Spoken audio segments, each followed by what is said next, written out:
On January 9th, we are moving to Spain for at least 1 year.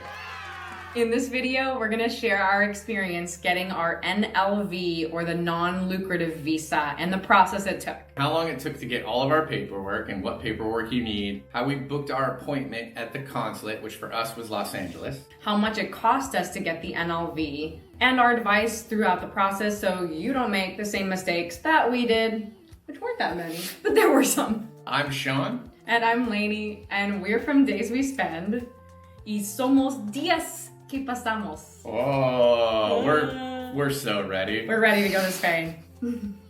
So why did we choose the NLV, the non-lucrative visa? The short answer is it was really our only option. We want to spend more than 3 months in Europe, most of that in Spain. We don't have the money to qualify for a golden visa. Neither of us are students, so we can't qualify for a student visa. We couldn't get a work visa, and as of recording this video, the digital nomad visa doesn't quite exist yet. So our only path to spending 1 year in Europe legally is the non-lucrative visa, which is why we applied for it. So what is the non-lucrative visa? What does it mean? What is the NLV? Well, the main requirements of it is the money. You need to have 37,000, little over than that, US dollars to qualify as a couple. And it's about $29,000 to qualify as a single person. This is calculated as 400% of the annual cost of living in Spain, so that number will change year to year. The reason you need to have this money in cash in your bank accounts is that you have to guarantee that you won't work in Spain. You're not going to be taking a job away from someone local. So this visa's nickname is the retirement visa because you are allowed to have passive income, like from a pension or a retirement plan, like a 401k, 401. So you do have to have the savings or proof of a retirement plan. We recognize our privilege that we have this savings, that we've been planning to do this visa and have these savings. Yeah. And 'cause it's not nothing, but it's significantly lower than the cost of living in the United States. And this video is really about the Los Angeles Consulate and our experience there. And Los Angeles Consulate is really, really strict about the no working requirement. We'll get into that a little later in the video. The other basic requirements for the non-lucrative visa is a clean criminal background check, a clean health record, and Spanish health insurance. We're gonna go over all of those things a little more later in the video. And the money. That's it. So essentially this visa is for 1 year, and after the year you have the option to reapply for 2 years and then again for 2 more years. If you do this visa for 5 years, you eventually can apply for Spanish residency. How long does it take to get your non-lucrative visa? What's the timeline? What should you expect? We're going to say this a lot in the video. I don't care. Every consulate's different. And your paperwork is obviously going to be different if you're applying for state paperwork versus federal. Your bank might be really easy. Mine was really hard. But you need to give yourself buffer. We started the process for our NLV on August 9th, 2022, which was the FBI background check. It's the one that by far takes the longest. That's why we started with it first. We were officially approved for our visa by the LA Consulate on October 19th, 2022, which means, drum roll sound, the whole process took us 71 days from beginning to we have a visa in our hand. 57 days to get our paperwork, do the appointment, 14 days of waiting for approval. We're picking up our visa from the consulate right now. They processed it in like 2 weeks, which is really fast and very exciting. So here we go. You have to keep track of a lot of the papers expire after 3 months. So if you get your criminal background check really early and then it takes you forever to get your appointment and 90 days have passed, you have to restart that process over again. So the trickiest thing of the entire process is figuring out that timing. This is our full timeline from the first piece of paperwork until we got our visa. So what documents do you need? And the frustrating thing is every consulate is different. So we're going to talk about what we needed for the Los Angeles Consulate. So Los Angeles Consulate has a 10-item checklist. A couple extra things too if you're applying as a family or a couple or with kids. What we did is we made a Google Doc, put all 10 in a Google Doc, and kept track of what we had and what we needed to do. This is something I wish someone had told us. It helped me to break it into easy to get and hard to get. So there are a few things that you can tick off the list pretty quickly. You need 2 color passport photos. You need a photocopy of your driver's license to prove that you're a resident of your consular area. So California driver's license for the LA consulate. And you need a color copy, 2 color copies, the front and back of that driver's license. And the same goes for a valid passport. You need color copies of that first page, multiple copies to prove that you have a valid passport. You also need to fill out 2 different forms. One of them is the National Visa Application Form, and it looks really long, but it's actually kind of short because most of it's for other visas. So just follow the instructions online on how to fill it out. Make sure it's in Spanish, print it, print 2 copies, and as well as bring 2 blank copies in case you did something wrong to your appointment. Same thing with the EX01 form, which is specific for the NLV visa. And I want to, again, follow how to fill it out online. It's 1 page, fairly simple if you can understand what the Spanish translations are, but just take your time with it. Ultimately, it'll take you about an hour. Again, 2 copies that are filled out and 2 blank copies you want to bring to your appointment. The only other thing I would qualify as relatively simple to get is a signed medical certificate. So you have to prove that you're medically fit to qualify for the visa. That sounds more intense than it is. There's a template that you can use that has a paragraph in English and the exact same paragraph already translated in Spanish and a place for your doctor to sign and date it. And stamp it. Yeah, okay. Spanish consulates love stamps. You really just need them to sign this specific form. Don't make up your own form. Don't go rogue.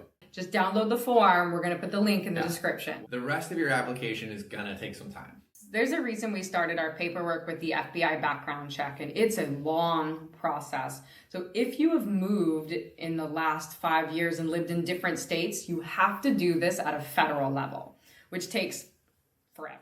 So frustrating. If you've lived in the same state for the last 5 years, this is so much easier to do it at a state level. We've heard people, this takes them like a week, but we lived in New York and we lived abroad and then we lived in California. And so we had to do this through the FBI. I'm so mad.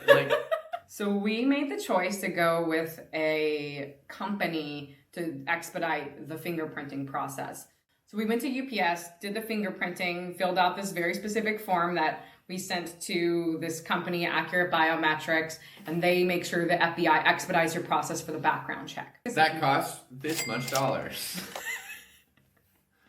Once we got our background check in the mail returned to us, which took us about 2 weeks, and we also did the option to get it digitally sent to us, then you have to send it to get apostilled. So all this paperwork goes back to DC. You're going to read that word a lot. Apostilling is really the only way to officially have an internationally recognized document. So once we got our background check in the mail, we ended up starting to freak out because our appointment was about a month later.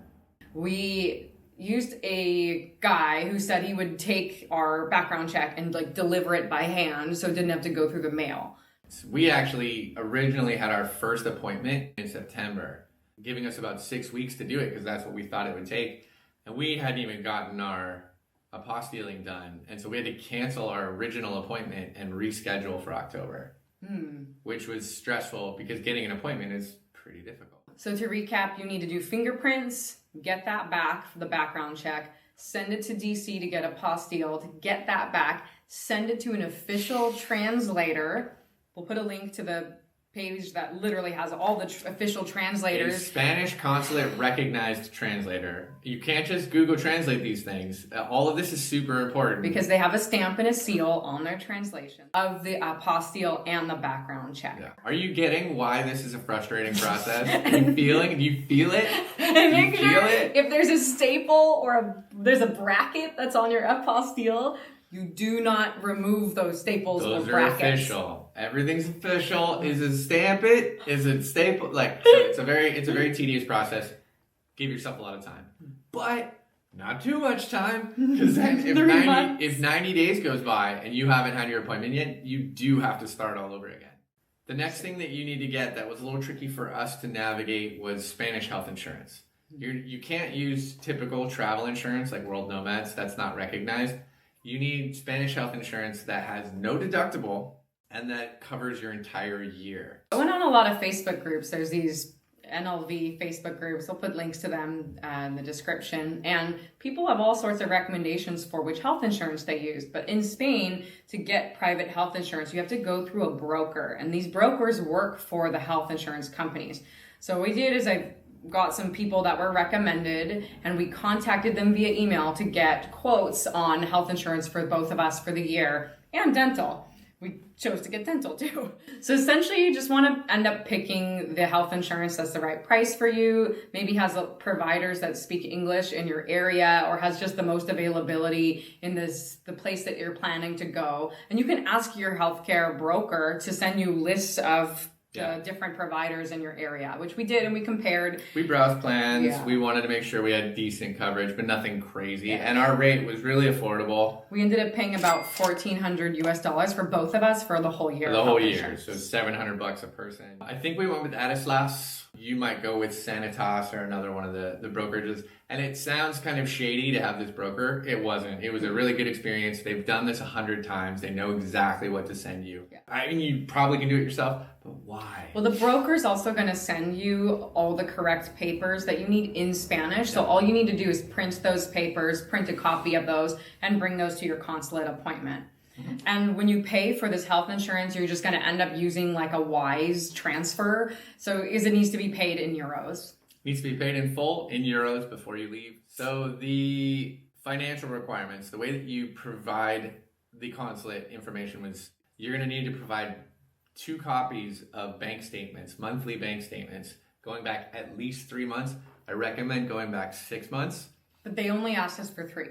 Bring 6, and you need copies of them. And you each need copies if you're paying. Even though we were applying as a couple. We were applying jointly, and we still needed it separately. If you have multiple banks, which you probably, whatever. We do. If you have multiple banks, even if you're a single person and you have a Wells Fargo and a Chase, you have to do a cover summary page for each one with at least 3 months of monthly statements. The easiest way to get that little cover page was I actually made an appointment with the banker at Wells Fargo, sat down, and I just said, hey, I just need an example of like, what was the date I opened my account? How much money do I have in all of my accounts in total? And is it in cash that's available to me? And am I in good standing at the bank? Yeah. And it was just this little one-page letter with the amounts on there. And that's the only page that we translated was our cover letter. Admittedly, we have like 3 or 4 banks that we have. And so we had to translate multiple letters. Yeah. But it's better than translating all your bank statements. Just get that letter and get it stamped. Cover letter. Copies of your monthly statements. Translate your cover letter, you're good. Print the statements, bring them to the bank, and get the bank to stamp those statements so they look really official. They love those stamps. Mm-hmm. If you have any investment accounts, it's also helpful to show the investment accounts. Even if it's not liquid, it shows that you will not rely on the Spanish government or getting a job to cover your own ass, I guess.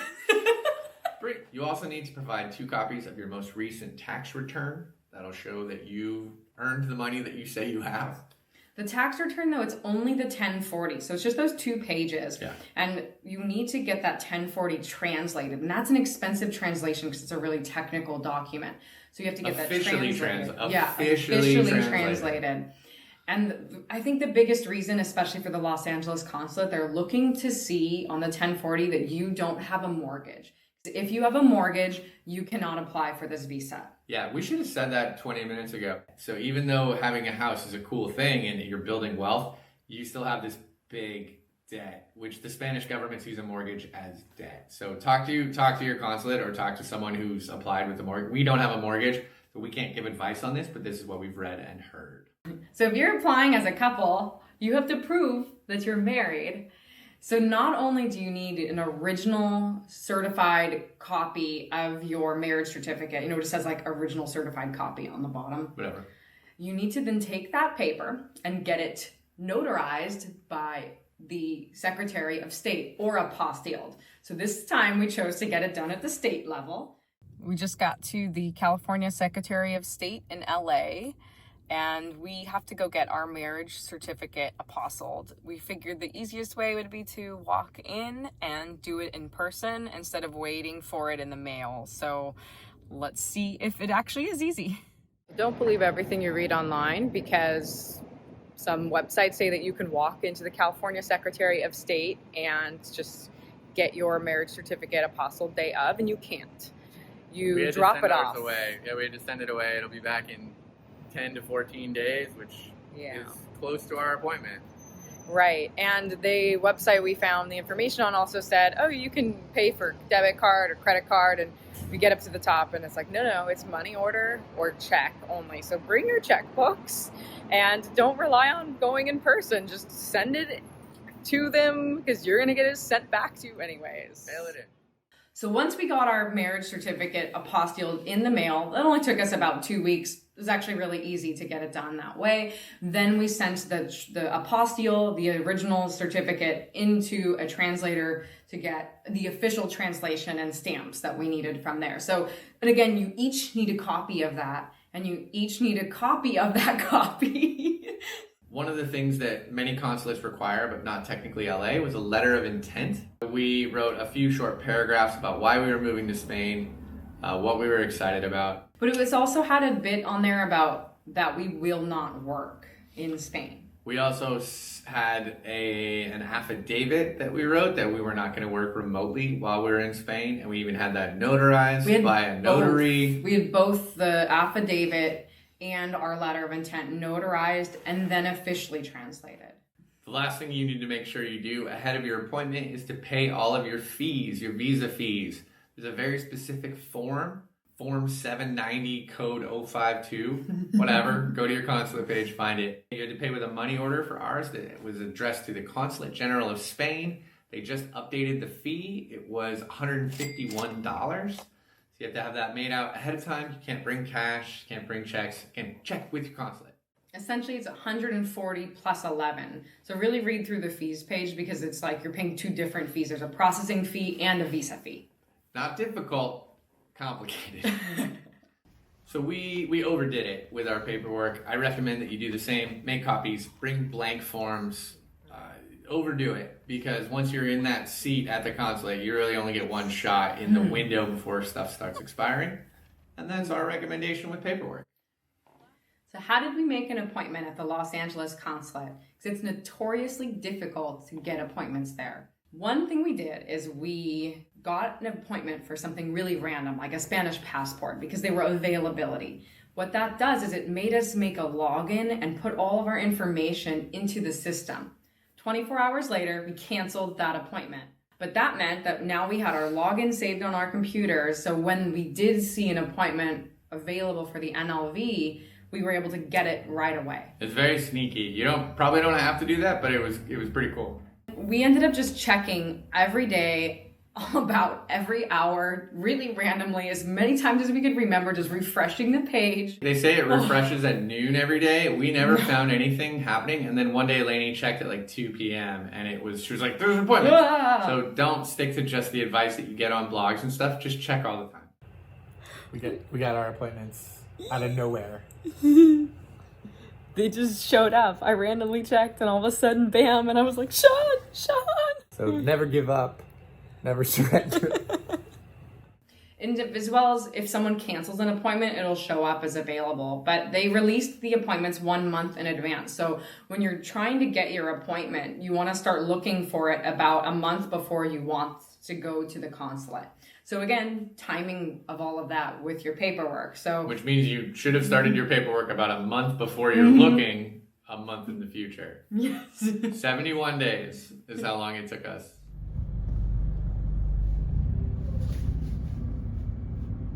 I'm wearing a shirt with buttons and I don't like it. Always traffic in LA, so good thing we left a little bit early. We have our appointment at the Consulate General of Spain in Los Angeles. Mine's at 10:30, Lane's at 11:30. So we're here a little early. We're wearing ties and buttons and nice blouses and skirts. So It's October 5th. It's a Wednesday, October 5th. And we are almost ready with everything. We've had some issues getting some of our paperwork, so we're kind of going in here with fingers crossed that they'll let us at least start the process and then let us finish our submission. We're waiting on one piece of paper, the apostille for the FBI background check. We have the background check. We have all the translations. We have everything. And then this morning, I got the email from our apostille service guy. He's like, it's on the way. And I was like, it's 1 day late. 1 day late, man. And we moved our appointment to accommodate it. So we kept this one just to see if we can start the process. Hopefully we can start it. Yeah, it's been kind of impossible to get appointments. So we just didn't have the option to try to move it now, because then everything will expire by the time we get another appointment, which would be at least a month from now. So we'll see. So we're gonna go park and we're gonna let you know how it goes. Good luck to us.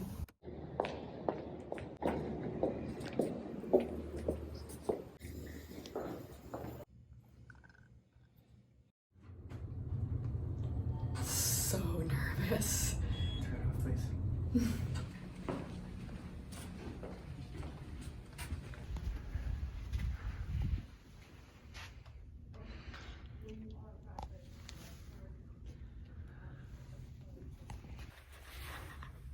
It worked. We think it worked.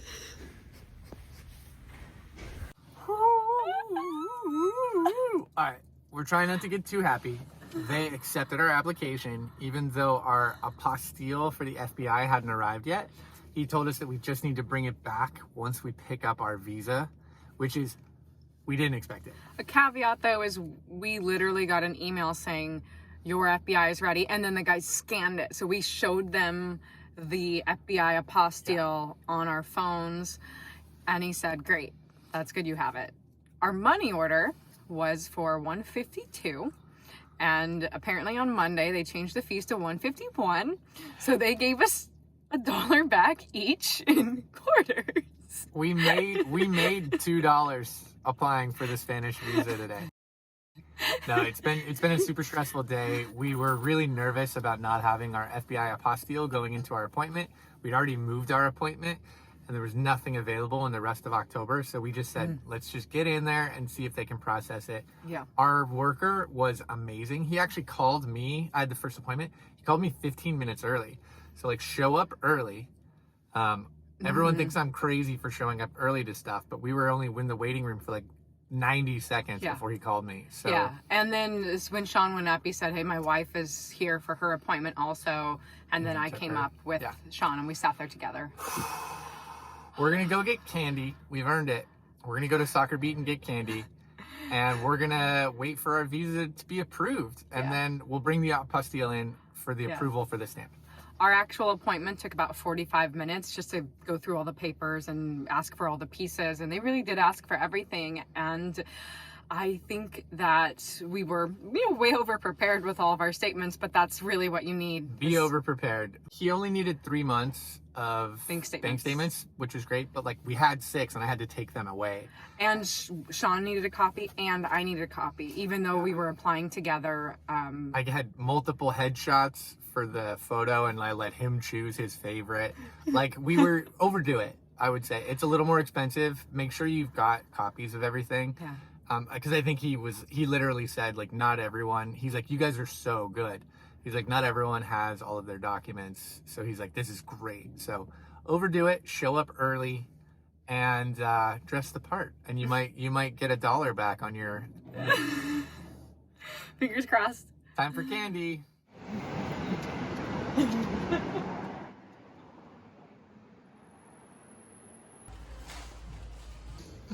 Go ahead.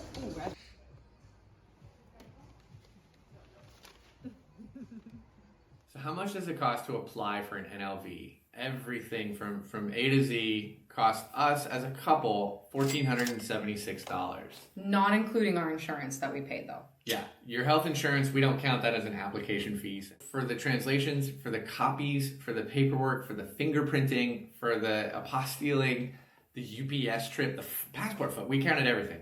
It's about $700 per person. We spent almost a little over $580 on translations alone, which is crazy. That sounds like a ton of money, but you're translating so many things. And we ended up paying a rush fee a few times, which is quite expensive.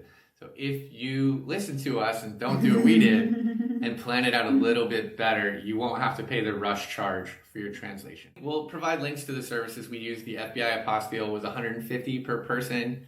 Our translator, Wawi, was fantastic. She's one of the people that's on it's a pretty short list, actually. It's long. It's like 80 pages. Never mind. It's a long list. I just picked the ones that were US based. So expect about $500 to $700 per person to get your NLV. So some miscellaneous tips for you. Join the Facebook groups. There's tons of amazing advice online and you can ask people all the questions. There's an NLV Visa group and a digital nomad expat group. Yeah, be organized. If you want an accordion folder, get it. Get other folders. Just keep everything in order so you're ready to go and you can review everything before your appointment. Give yourself lots of time for those government docs, as we've said many times. Start the FBI process first. Make that the first document you go for, especially if you're going through the federal, not the state level. And again, if you get everything done early, your translations will be done sooner so that you won't have to pay for that rush fee. Dress for success. We dressed up a little bit for our appointment. I think it helped, honestly, because we didn't have that last final piece of paperwork and they looked at us and went, okay. And just remember, don't be so stressed out. If you qualify and you have the paperwork and you have everything ready, you're going to be just fine. We're going to Spain on January 9th, and we're going to finish the process in Spain. We'll have another video about the next step in the moving to Spain world. As well as stay tuned for more adventures in Spain, so subscribe to us. I'm Lainey. I'm Lainey's husband, Sean. From Days We Spend. Gonna go pick up our visa. Time to get our visa. What's the second verse? I don't know. I'll sing it when we get the visa.